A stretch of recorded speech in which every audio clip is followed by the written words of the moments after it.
Ya, Bismillahirrahmanirrahim. Assalamualaikum warahmatullahi wabarakatuh.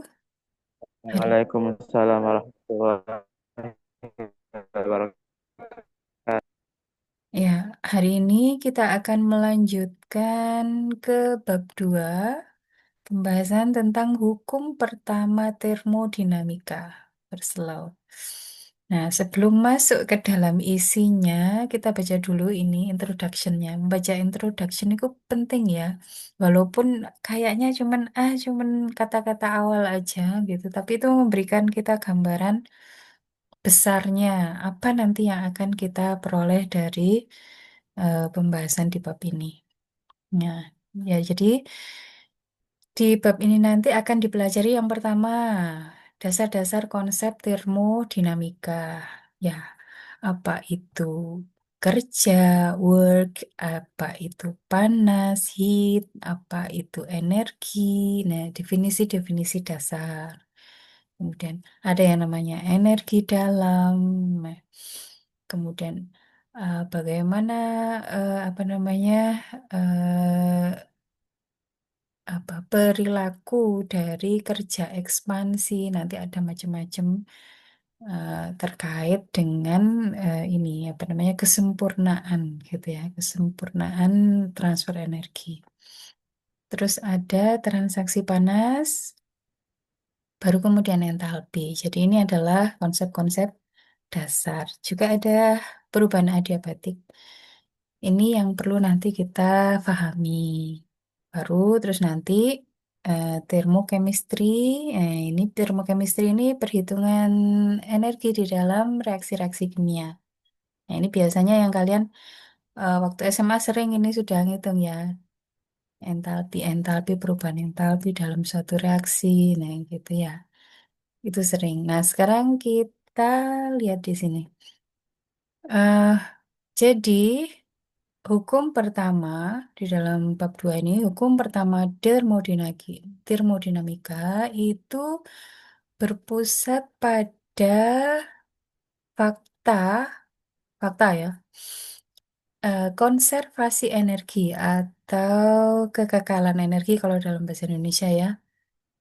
Tapi sebenarnya bukan kekekalan ya. Kalau kekekalan itu agak anu ya, agak nggak enak gitu ya. Kok kekal gitu ya.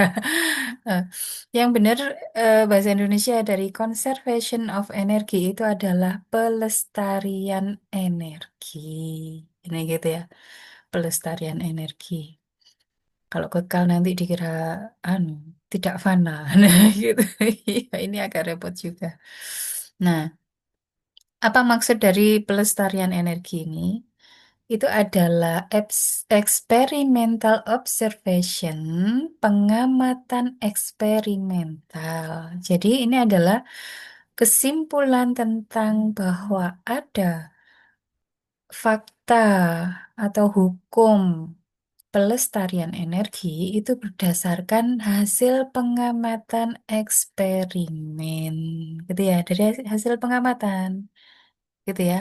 Bukan kemudian ahli-ahli kimia fisik ini kemudian membuat hukum, bukan ya, tapi melihat dari eksperimen, dari fakta-fakta di lapangan, terus kemudian digeneralisasikan ini kayaknya kok berlaku pada semua peristiwa kan gitu. Akhirnya dibuatlah generalisasi. Ya, kemudian karena berlaku pada semua peristiwa, oh ya ini kita sebut menjadi hukum, gitu ya. Hukum yang berlaku pada peristiwa-peristiwa di alam. Jadi merupakan pengamatan eksperimental bahwa energi itu can be neither created, tidak dapat diciptakan, juga nor destroyed, tidak dapat dihancurkan atau dimusnahkan. Kalau tidak dapat diciptakan dan tidak dapat dimusnahkan, itu gimana itu ceritanya? Energi tidak dapat diciptakan berarti moro ono-ono dewe, ngono ya. Iya.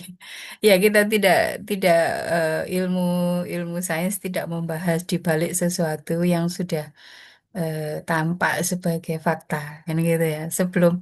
Sebelum fakta kita kita tidak membahas itu gitu ya. Jadi yang dibahas di sini adalah ketika sistem itu sudah terbentuk, ketika hukum itu sudah berlaku. Nah, gitu. Jadi energi tidak diciptakan, tidak dapat diciptakan juga tidak dapat dihancurkan.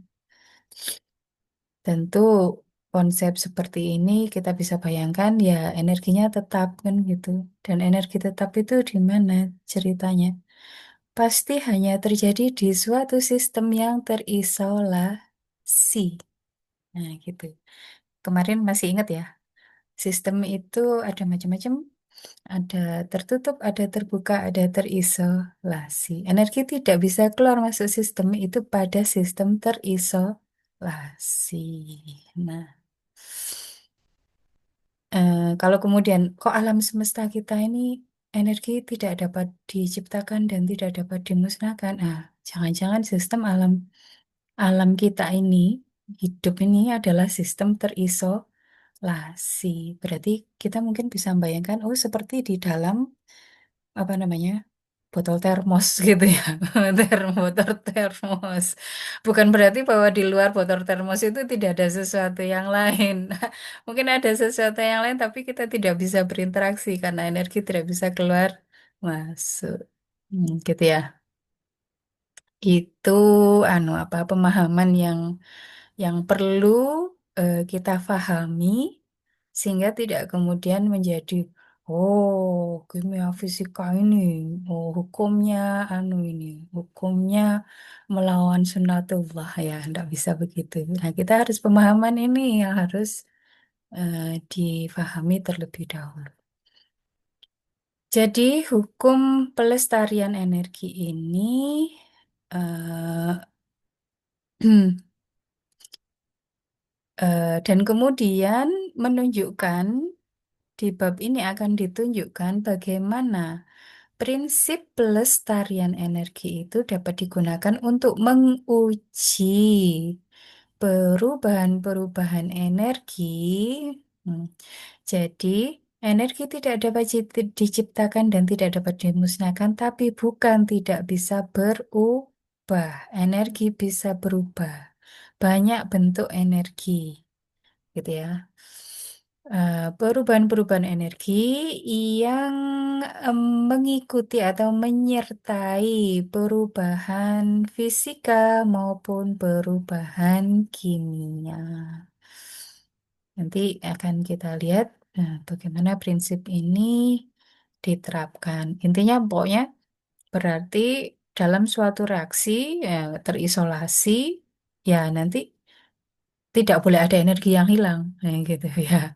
Harus terdeteksi nih. Kalau ada yang dilepaskan dari ini sekian, maka harus ada yang menerima di sini sekian. Nah, kan gitu ya.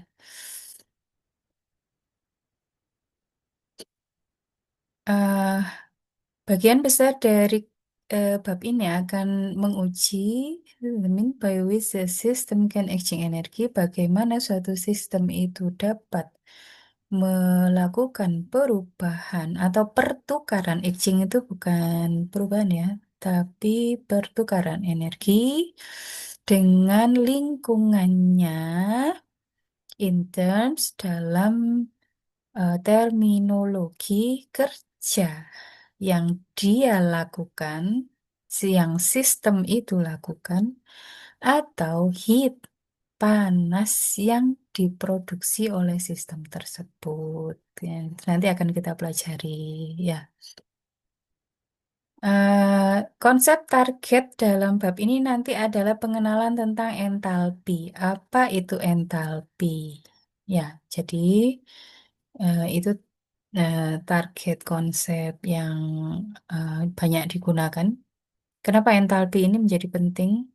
Definisi ini menjadi penting karena dapat digunakan gitu untuk merunut, men-track, gitu panas yang dihasilkan maupun panas yang diperlukan dalam suatu proses fisika maupun reaksi kimia.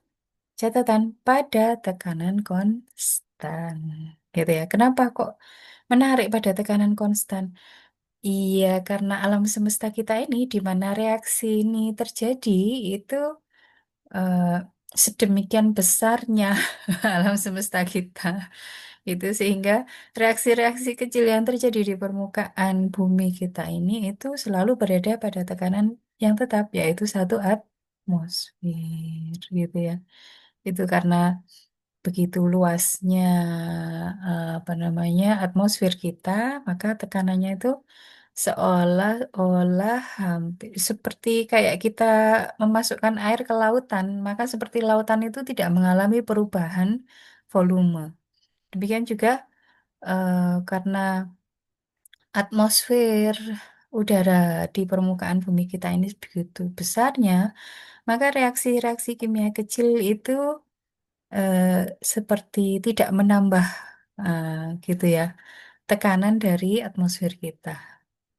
Sehingga kemudian dianggap tekanan konstan. Sehingga mempelajari entalpi yang merupakan track output maupun requirement ya, panas dari proses-proses kimia pada konstan temperatur itu bisa menggambarkan bagaimana transaksi panas ini itu di eh, apa namanya peristiwa normal sehari-hari kita, nah gitu. Jika tidak eh, diletakkan dalam suatu keadaan yang khusus, gitu.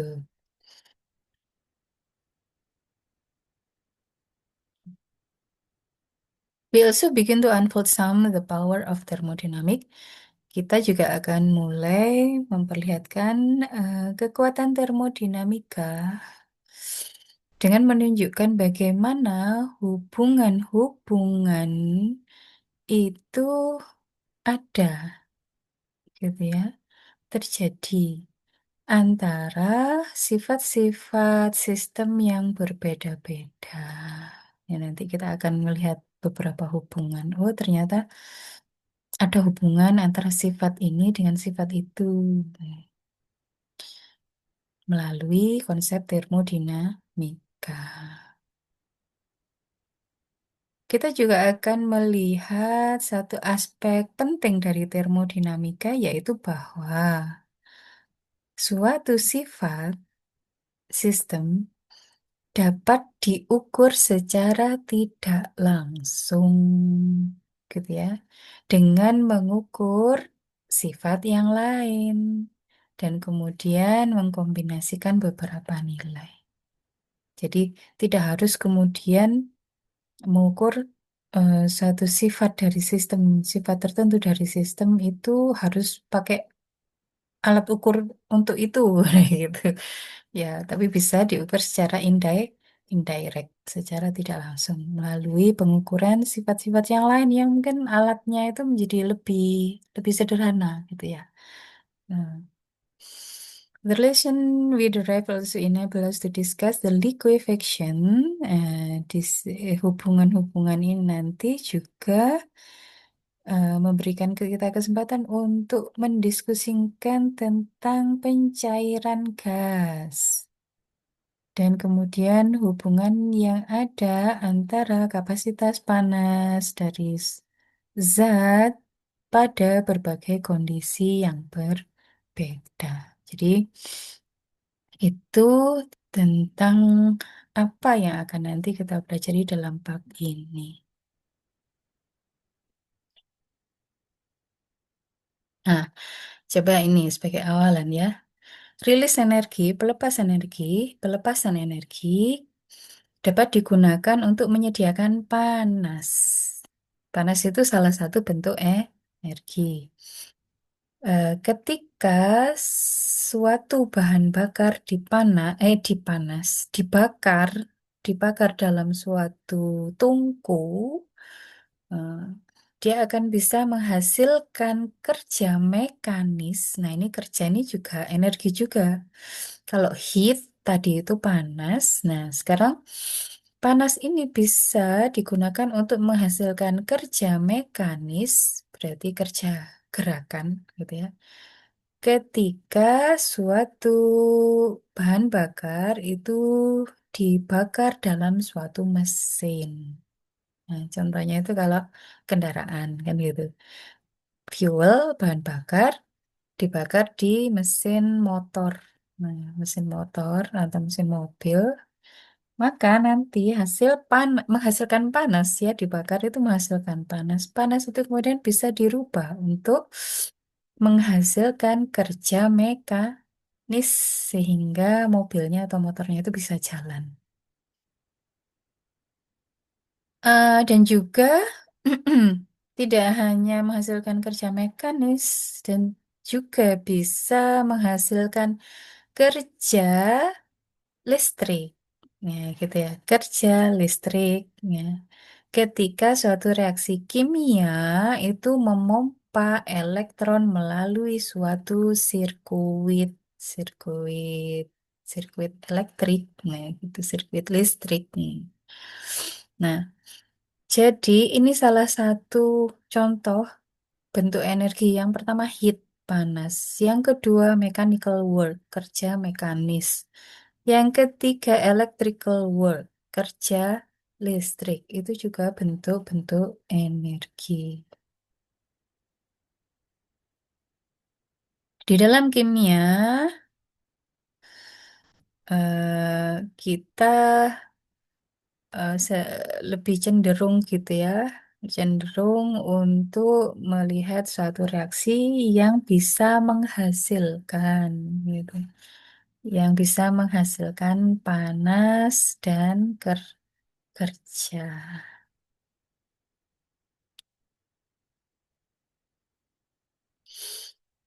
Reaksi yang melepaskan energi itu biasanya menghasilkan efek yang kurang baik ke lingkungan gitu. Tapi jika reaksi itu kemudian menghasilkan suatu produk yang memang kita butuhkan, ya, ya, ya reaksi itu menjadi penting gitu ya.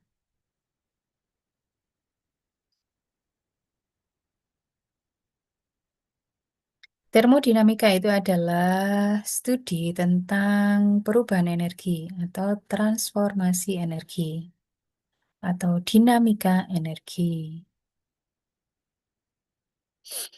yang kemudian akan memberikan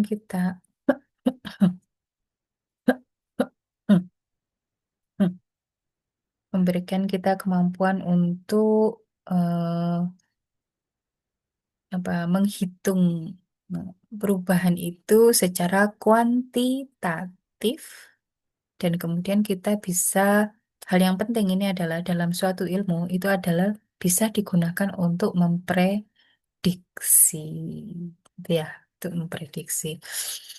Oh, nanti saya membakar bahan bakar ini, terus kemudian menghasilkan energi seberapa banyak, terus saya konversi menjadi tenaga tenaga kerja mekanis. Wah, berarti nanti bisa untuk kerja mekanis berapa banyak atau seberapa jauh. Nah, itu prediksi.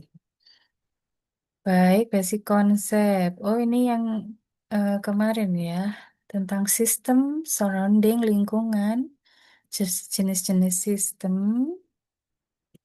Nah, ini, oke lah kita ulangi lagi ya.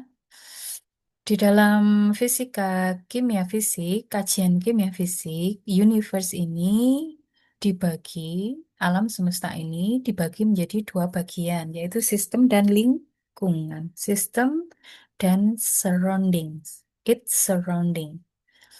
Sistem itu adalah bagian dunia yang yang menjadi perhatian kita, yang memang ingin kita pelajari sifat-sifatnya. Bisa berupa sebuah wadah reaksi, suatu mesin, atau suatu sel elektrokimia, atau sel biologis, dan lain sebagainya. Lingkungan itu merupakan daerah, seluruh daerah, outside the system, di luar dari sistem kita. And where we make our measurement. Dan di situ kita bisa melakukan pengukuran. Pengukuran sifat-sifat.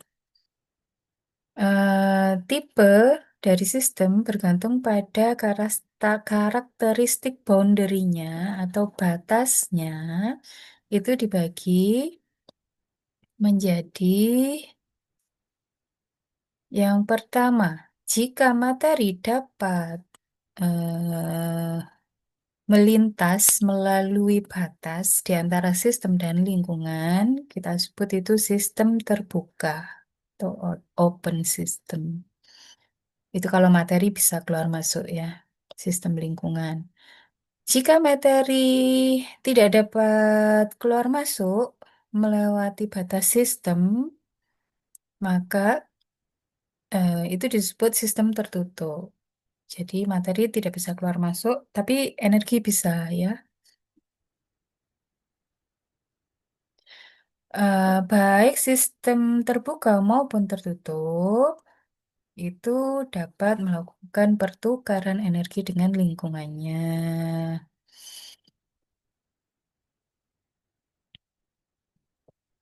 Kemudian sistem yang ketiga adalah sistem terisolasi. Sistem terisolasi itu adalah sistem yang baik apa namanya? Kontak termal maupun kontak mekanik tidak bisa terjadi terhadap lingkungannya. Nah, gitu ya. Kontak termal tidak bisa, kontak mekanik juga tidak bisa terjadi antara sistem terisolasi, antara sistem dengan lingkungannya. Ini gambarannya. Kalau ini sistem terbuka, materi bisa keluar masuk, energi bisa keluar masuk. Sistem tertutup, materi tidak bisa keluar masuk, energi bisa. Sistem terisolasi, materi bisa keluar masuk, energi, materi tidak bisa keluar masuk sistem, energinya juga tidak bisa. Terus kemudian kita akan lihat definisi tentang kerja, panas, dan energi. Salah satu sifat fisika fundamental dalam termodinamika itu adalah kerja, work, kerja. Jadi ini apa kayak terminologi khusus gitu ya, kerja itu. Kerja, panas, energi, gitu. Kerja itu apa? Kerja itu didefinisikan sebagai motion against an opposing force. Gerak yang melawan suatu gaya yang berlawanan. Berlawanan dengan arah kerja itu. Gitu ya. Jadi misalkan saya menekan dinding dengan tangan saya. Berarti saya memberikan apa? Memberikan suatu force atau gaya kan gitu ke dinding itu. Nah, kerja kerja dari dinding itu adalah dia harus mempertahankan dirinya untuk tidak jatuh kan gitu ya. Ketika saya melakukan dorongan. Jadi kerjanya adalah itu eh, apa? Ya, seperti itu. Doing work is equivalent to raising the weight somewhere in the surrounding. Melakukan kerja ini selain apa namanya? Melawan gaya yang berlawanan itu sama ekuivalen atau sama dengan menaikkan suatu beban di suatu tempat di lingkungan. Nah, itu. Jadi, suatu ada sistem, ada lingkungan. Kalau sistem melakukan kerja, nah gitu ya, itu berarti sama saja itu dengan menaikkan suatu beban di lingkungan. Nah, gitu. Sistemnya melakukan kerja itu berarti, ya. An example of doing work is the expansion of gas. Salah satu contoh kerja, ini yang sederhana ya. Kemarin kita membahas materi yang namanya gas ya. Sekarang kita mau menggunakan definisi-definisi yang sudah kita kenal tentang gas kemarin untuk membahas tentang ini, kerja, panas, energi ya, dalam dasar-dasar termodinamika. Salah satu contoh eh, kerja, melakukan kerja itu adalah ekspansi gas. Ekspansi gas itu apa? Menggembangnya gas. Ekspansi itu mengembang atau bertambah besarnya volume, ya, gitu ya.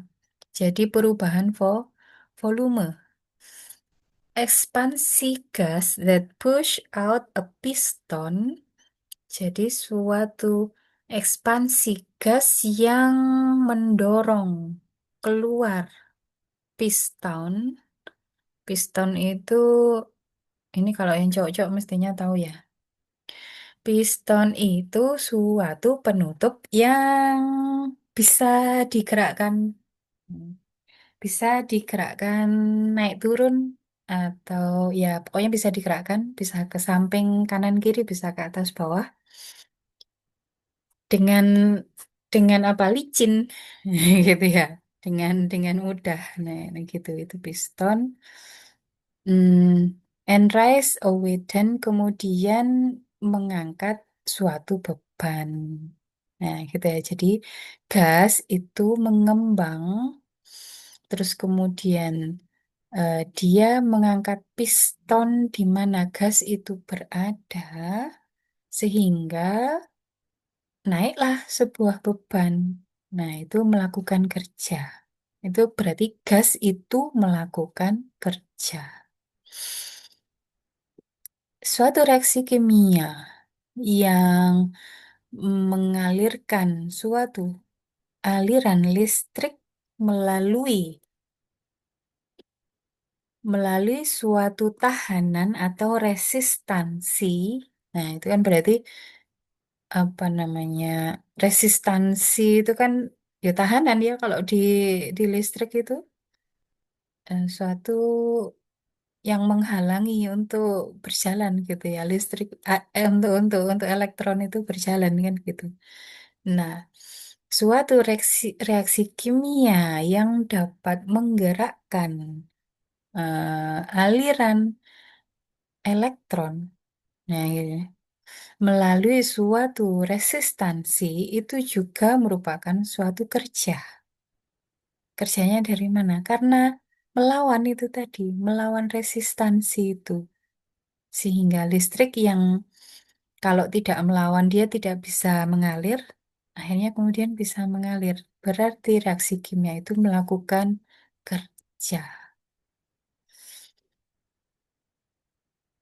Eh, reaksi kimia yang semacam ini, yang mengalirkan listrik ini juga disebut kerja karena aliran listrik tersebut, aliran yang sama itu juga bisa dialirkan melalui sebuah motor yang dapat digunakan untuk menaikkan beban. Jadi itu kerja, definisi kerja. Jadi ada gerak, motion. Nah, gitu ya. Kayak tadi apa namanya? Ada kenaikan beban. Oh, berarti ada suatu beban berpindah posisi. Berarti ada gerak. Jadi itu adalah definisi dari kerja. Terus, energi. Energi dari sebuah sistem itu adalah kapasitas untuk melakukan kerja. Kalau kapasitas itu berarti kemampuan. Ya, kemampuan di dalam sistem itu untuk melakukan kerja. When work is done on an otherwise isolated system, the capacity of system to do work in increase. ketika kerja dilakukan pada suatu sistem terisolasi, maka kapasitas dari sistem untuk melakukan kerja akan meningkat. Dengan kata lain, bahwa energi dari sistem itu meningkat. Ketika sistem melakukan kerja, jadi ada bedanya. Pernyataan yang pertama tadi adalah ketika kerja dilakukan pada sistem, berarti sistemnya yang mel- mengalami, mengalami dikerjain, gitu ya, diberikan kerja. Yang kedua, ketika sistem melakukan kerja, hmm, berarti sistem tidak menjadi objek, tapi menjadi subjek yang melakukan kerja. Ketika misalkan piston bergerak, maka energi dari sistem itu berkurang, reduce. And it can be do less work than before. Dan kemudian efeknya nanti sistem itu akan bisa melakukan kerja lebih sedikit dari sebelumnya. Jadi itu energi itu adalah kapasitas untuk bisa melakukan kerja. Gitu ya. Kerja tadi adalah suatu gerak, motion yang melawan suatu gaya yang berlawanan. Eksperimen menunjukkan bahwa energi dari sistem itu dapat berubah melalui hal yang lain selain kerja, gitu ya. Misalkan, ketika energi dari suatu sistem berubah sebagai hasil dari perbedaan temperatur di antara sistem-sistem atau sistem dan lingkungannya, kita mengatakan energi itu ditransfer ke lingkungan sebagai panas. Jadi bukan sebagai kerja. Kalau kerja tadi terkait dengan adanya motion, gerak, atau perubahan posisi. Nah, kalau heat atau panas itu terkait dengan mengalirnya energi sebagai hasil dari perubahan temperatur. Jadi tidak terkait dengan gerak, tapi karena adanya perubahan temperatur. When a heater is immersed in a beaker of water, the system to do work increase because hot water can be used to do more work than the same amount of cold water.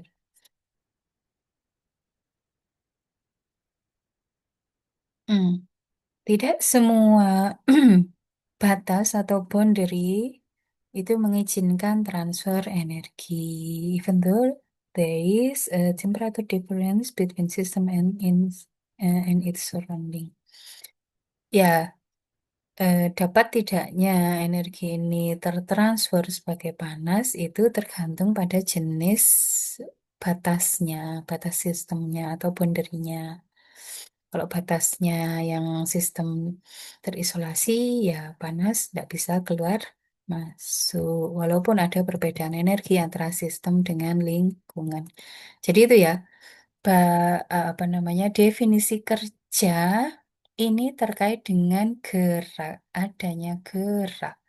Gerak ini urusannya dengan perpindahan. Perpindahan ini berarti urusannya terkait dengan perubahan posisi. Nah, gitu ya. Untuk melawan eh, gaya yang berlawanan. Kalau yang ini yang dilawan adalah gaya, ya. Kalau heat, nah itu ada aliran energi yang dilawan apa? Perbedaan temperatur akibat perbedaan temperatur. Aliran energi sebagai panas. Hmm. Tidak sekedar energi. Kalau energi itu adalah secara umum. Energi dapat berubah sebagai work atau kerja yang menghasilkan gerak atau sebagai heat, panas. Hmm. Kalau panas menghasilkan apa? Iya, menghasilkan kenaikan suhu, perbedaan suhu, gitu ya. Kemudian kita kenal ada dua proses. Yang pertama adalah proses eksotermis, di mana proses ini melepaskan energi sebagai panas, ya, bukan sebagai kerja, sebagai panas ke dalam lingkungan. Jadi sistemnya melepas energi sebagai panas ke lingkungan. Namanya proses eksotermis. Semua pembakaran itu eksotermis. Terus kemudian ada proses endotermis, merupakan proses di mana energi itu dibutuhkan dari lingkungan ke dalam sistem sebagai panas. Energi sebagai panas itu diserap dari lingkungan ke dalam sistem. Itu namanya proses endotermis.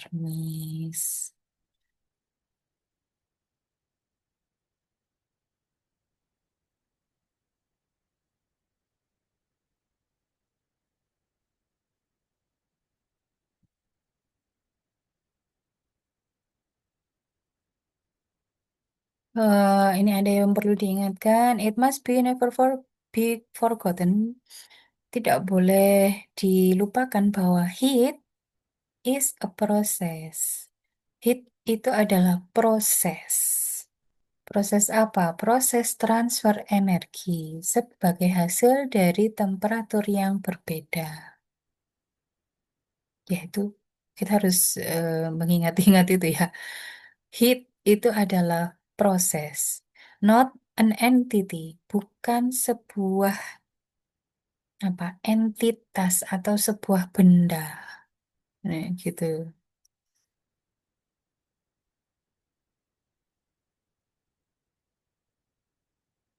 Suatu proses endotermis di dalam wadah diatermis yang bisa yang bisa transfer panas gitu ya. Hmm, itu menghasilkan aliran energi ke dalam sistem sebagai panas. Proses eksotermis dalam wadah diatermis itu menghasilkan pelepasan panas, energi sebagai panas dari sistem ke lingkungan. Kalau suatu proses endotermis terjadi atau dilakukan dalam suatu wadah adiabatik, masih ingat kemarin wadah adiabatik yang tidak bisa panas keluar masuk, maka eh, proses itu endotermis, yang namanya endotermis itu menyerap panas ya, maka akan menurunkan temperatur sistem. Itu proses endotermis kalau di dalam adiabatik. Kalau di dalam wadah diatermik, dia menyerap panas dari lingkungan, kan gitu. Tapi sistemnya berarti panasnya, suhunya tidak berubah. Kalau dalam wadah diabetik, karena tidak ada panas dari lingkungan yang diserap oleh sistem, yang terjadi adalah sistem mengalami penurunan temperatur. Demikian jika proses eksotermis di dalam wadah adiabatik yang terjadi adalah kenaikan temperatur.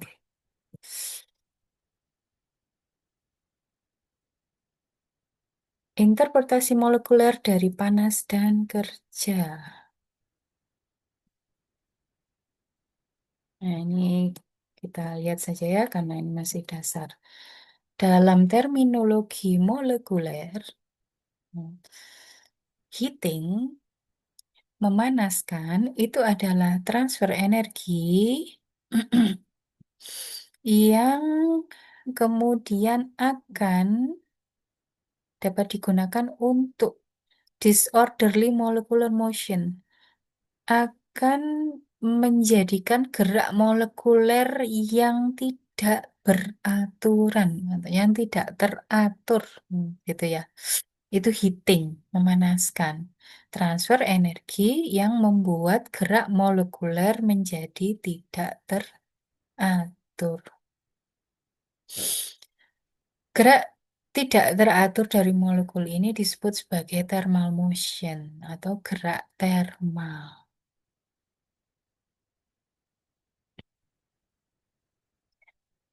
Thermal motion dari sebuah molekul di dalam suatu lingkungan yang panas akan menstimulasi molekul-molekul di dalam sistem yang lebih dingin untuk bergerak dengan lebih aktif lagi. Sebagai hasilnya, maka energi dari sistem akan meningkat.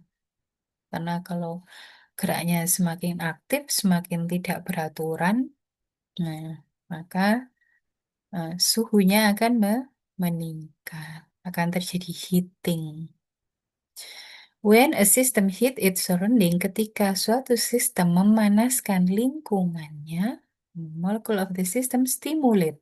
Molekul dari suatu sistem itu akan menstimulasi thermal motion, gerak molekul, thermal motion, gerak thermal dari molekul di lingkungan.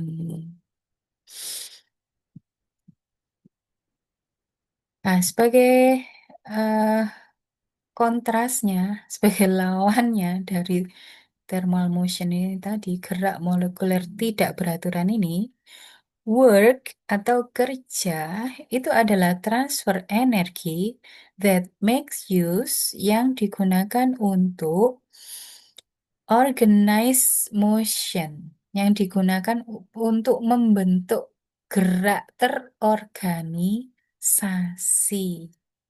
Ya, jadi berkebalikan antara heat, panas, dengan work, kerja. Kalau panas itu transfer energi yang bisa digunakan untuk menjadikan gerak molekuler semakin tidak teratur. Nah, kalau work kerja itu transfer energi yang digunakan untuk membentuk atau membuat gerak yang teratur atau terorganisir. Hmm. Contohnya, ketika suatu beban naik atau turun, its atom move in organized way. Atom-atom dari beban itu bergerak secara terorganisasi. Eh, Maksudnya terorganisasi, teratur. Jadi gerak atom-atom, misalkan saya punya beban apa kayu gitu ya, atau besi gitu. Satu lempeng besi, saya naikkan dari titik sini naik ke sini. Nah, ini disebut geraknya teratur. Kenapa? Karena semua atom-atom besi yang ada di dalam lempeng besi ini bergerak bersama-sama naik ke atas dalam satu arah direction yang sama. Nah, gitu ya. Itu namanya gerak teratur. Nah, gerak tidak teratur bagaimana? Yo, pating pentalitan gitu atom-atomnya itu. Itu gerak tidak teratur.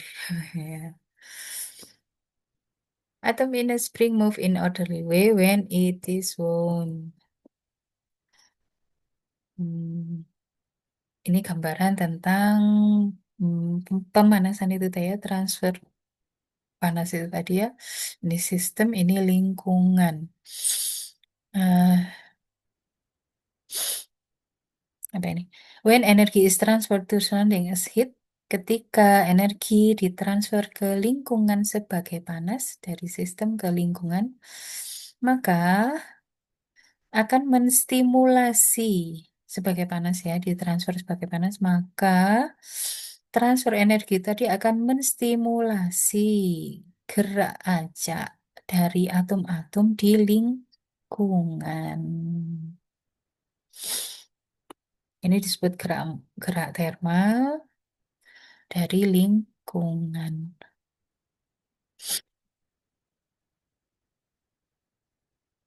Kalau ini ketika sebuah sistem melakukan kerja, maka kalau justru yang dilakukan oleh sistem adalah memberikan kerja, bukan memberikan panas, gitu, ke lingkungan, maka yang terjadi adalah stimulasi motion orderly. Terstimulasinya gerak yang teratur di lingkungan. Ini atom-atomnya menjadi bergerak teratur. Kalau ini arah geraknya coba macam-macam kan?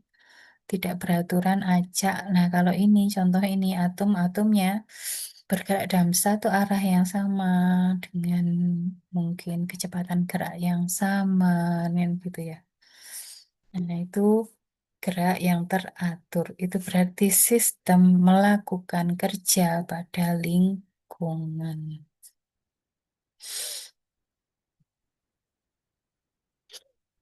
Ini gambaran eksotermis, endotermis.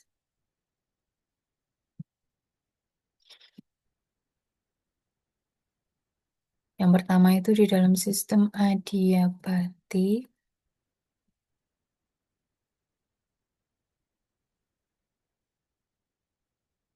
B itu eksotermis di dalam adiabatik. Dan C, endotermis diproses di wadah yang diatermis. Hmm. Kalau dalam ini wadahnya terisolasi kan gitu ya, wadah adiabatik ini wadah adiabatik.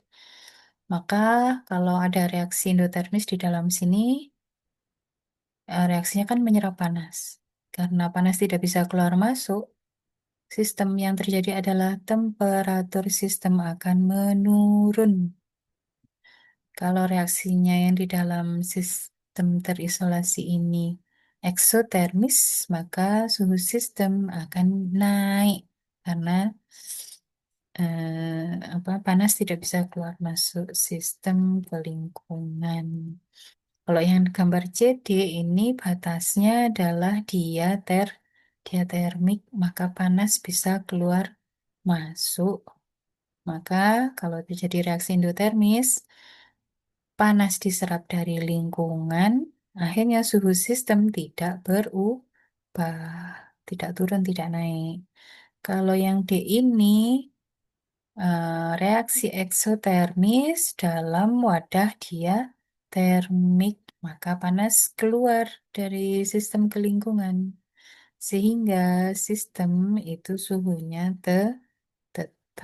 Itu disebut isotermal, suhunya tetap.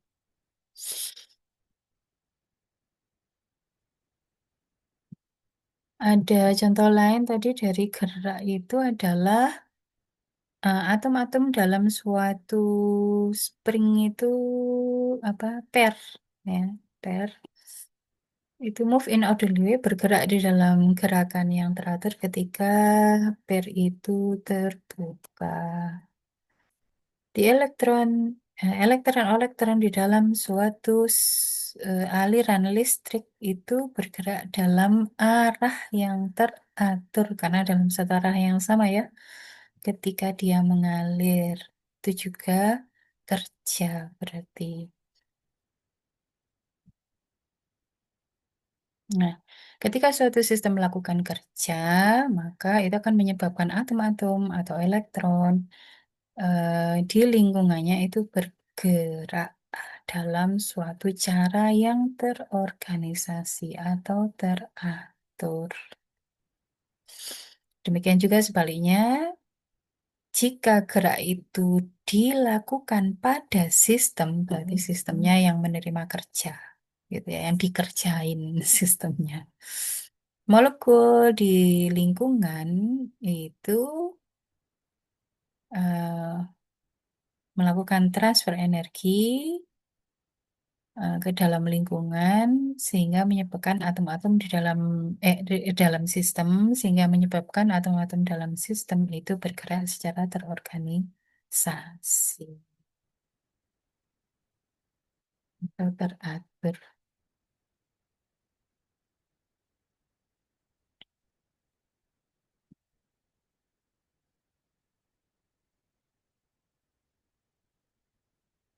Jadi itu ya perbedaan antara gerak dan panas. Work is identified. Kerja diidentifikasi sebagai transfer energi making use of organized motion yang kemudian dapat digunakan untuk membuat gerak terorganisasi atau gerak teratur dari atom-atom di lingkungannya. Sedangkan panas diidentifikasi sebagai transfer energi yang digunakan untuk menjadikan atau memberikan atau membuat gerak termal di dalam lingkungannya. Kalau ini contoh gas yang terkompresi, kompresi gas. For instance, rock is done as the atom. Nah, ini kerja dilakukan. Nah, karena apa? Atom-atom itu jadi mengalami eh, apa kompresi, berarti lebih rapat, sehingga kemudian lebih posisinya jadi lebih teratur, gini gitu ya. Karena lebih apa namanya, lebih dempet-dempetan, nah gitu. Hmm.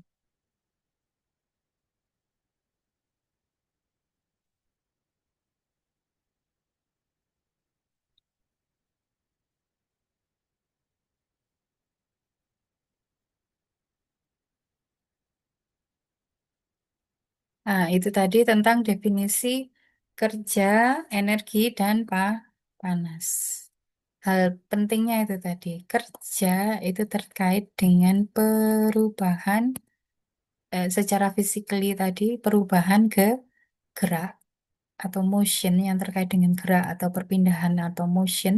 Kalau panas terkait dengan aliran energi dari temperatur yang berbeda secara molekuler. Nah, secara molekuler, kerja itu menghasilkan suatu gerak yang teratur, perubahan yang teratur, sementara panas itu menyebabkan suatu gerak yang tidak teratur. Nah, gitu ya.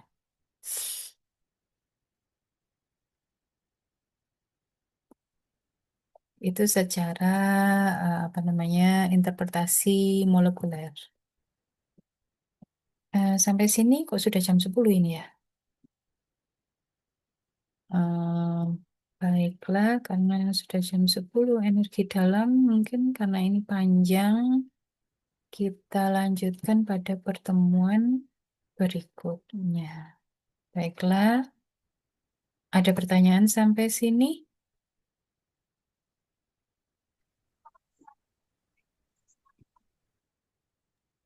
Oh iya Bu, saya mau tanya, Ya. itu tadi apa namanya, yang kerja itu kenapa bisa membuat kayak materi-materinya itu searah gitu Bu? Hmm. Itu aja. Eh, Kenapa kerja bisa membuat materi-materinya searah? Eh, jadi bukan kenapa kerja, tetapi kenapa suatu apa namanya usaha yang kita lakukan itu menjadikan eh, apa gerak itu menjadi terorganisasi kan gitu ya, teratur. Barulah kemudian kalau teratur itu disebut kerja gitu loh ya. Jadi bukan kenapa kerjanya kemudian kerja itu membuat gerak teratur. Tetapi setelah menghasilkan gerak yang teratur, itu disebut kerja. Coba bayangkan, eh, kalau saya punya bola, ya, saya punya bola 10 buah di tangan saya, terus kemudian saya lempar, seret, kan gitu. Eh, Maka yang terjadi adalah bola itu menjadi bertebaran kemana mana, kan gitu kan ya. Jadi bola itu kemudian menjadi lebih tidak teratur dari sebelumnya yang ada diam di tangan saya kan gitu. Maka apa namanya energi yang kemudian saya berikan ke bola itu tadi dengan shoot itu tadi saya lempar itu tadi itu disebut sebagai panas, transfer energi sebagai panas gitu. Beda kalau misalkan saya punya 10 bola itu, kemudian saya letakkan di wadah. Saya atur pelan-pelan satu-satu. Satu, dua, tiga, empat. Nah gitu ya. Sampai 10 jajar-jajar semua. Maka kerja yang saya transfer, apa energi yang saya transfer untuk meletakkan bola-bola itu secara teratur satu persatu, itu yang disebut sebagai kerja. Jadi saya melakukan kerja. Kalau saya menata ini tadi, eh, sehingga jadi teratur. Sementara kalau kemudian saya lempar aja, nah itu namanya saya memberikan energi sebagai hit. Nah, gitu. Jadi kenapa? Kenapa? Kenapa ya? Ya, kalau ditanya kenapa, hmm, apa namanya? Kalau secara fisikal gitu, kenapa sesuatu itu apa namanya menjadikan gerak menjadi lebih tidak teratur, sementara yang satu menjadi lebih teratur. Kalau terkait dengan suhu gitu, termal gitu ya, suhu yang lebih tinggi itu akan menjadikan berubahnya suatu sistem dari dari suhu yang rendah kemudian menjadi suhunya lebih tinggi, itu menjadikan sistem menjadi lebih tidak teratur. Sementara kalau sistem yang tadinya berada dalam suhu yang tinggi, kemudian turun suhunya menjadi lebih rendah, dia menjadi lebih teratur. Atom-atomnya menjadi dalam keadaan yang lebih teratur, gerak-geraknya menjadi lebih teratur. Apa penyebabnya? Ini ini agak eh, agak eh, perlu dicari juga nih jawabannya ya. Kalau manusia itu tadi saya perbandingannya ketika saya melemparkan bola itu tadi, ya saya melakukan suatu apa pelepasan energi yang apa namanya yang ya ya spontan, ya mudah kan gitu, nggak pakai mikir kan gitu kan ya. Ya, hal-hal semacam itu yang menghasilkan gerak gerak yang tidak teratur. Tapi coba bayangkan kalau saya harus menata satu persatu, satu, satu, satu, itu kira-kira transfer energi yang saya berikan lebih lebih berat nggak? Lebih berat kan? Menata itu lebih berat. Eh, jadi apa namanya? Motivasi saya untuk menata itu yang membuat apa namanya? Menghasilkan suatu kerja yang teratur. Tapi kalau saya males-malesan, buang saja. Ini kan gitu. Jadi motivasi kalau manusia gitu ya. Tapi kalau terkait dengan proses di alam ya itu terkait dengan panas itu tadi, melepaskan panas atau tidak, apakah menaikkan suhu atau tidak. Ya, nanti nanti akan kelihatan gerak menaikkan, ya itu tadi. Ada contohnya, selain menaikkan beban, juga electric current itu kerja karena arahnya teratur, elektronnya, dia kan harus mengikuti sirkuit kan, elektronnya itu nggak menyebar sakar BDW kan gitu, melawan suatu tegangan. Iya, kalau ditanya mengapanya itu motivasi ya. Eh, Urusannya dengan motivasi. Apakah suatu proses itu eh, lebih ke arah teratur atau lebih ke arah tidak teratur? Ya, ya itu motivasi. Suatu yang istilahnya gedubrak, ya gitu. Itu biasanya menimbulkan ketidakteraturan, maka menghasilkan panas biasanya. Seperti itu. Tapi kalau kerja yang eh, iya, energi yang dikeluarkan ketika kita membuat sesuatu lebih tertata atau alam ini menjadi lebih tertata, nah gitu. Ya itu yang membuat biasanya lebih tertata itu urusannya terkait dengan suhu memang ya. Begitu suhu turun, atom-atom itu lebih tertata. Nanti di apa namanya hukum ketiga termodinamika kalian akan menemui bahwa keadaan partikel atom atau elektron ataupun yang paling tertata itu adalah yang dalam keadaan kristal sempurna itu adalah pada suhu 0 Kelvin. Jadi memang terkait dengan suhu. Iya, mungkin itu yang saya bisa berikan gambaran ya. Untuk pemahaman lebih lebih dalamnya lagi, mungkin kalian bisa mengeksplorasi lebih lanjut. Demikian, ada pertanyaan lagi? Alhamdulillah, insya Allah cukup, Bu. Iya, saya jadi ingat gini soalnya. Dosen saya dulu waktu S2 kalau nggak salah itu bilang bahwa ah kalau kalian melakukan suatu tindakan yang menjadikan sesuatu lebih tidak teratur, itu namanya kalian melakukan apa?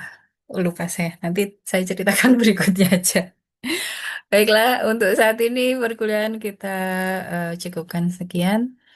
Semoga apa yang kita pelajari bermanfaat. Alhamdulillahirrahmanirrahim. Assalamualaikum warahmatullahi wabarakatuh. Waalaikumsalam. Waalaikumsalam warahmatullahi wabarakatuh. Terima, Bu. Ya. Terima kasih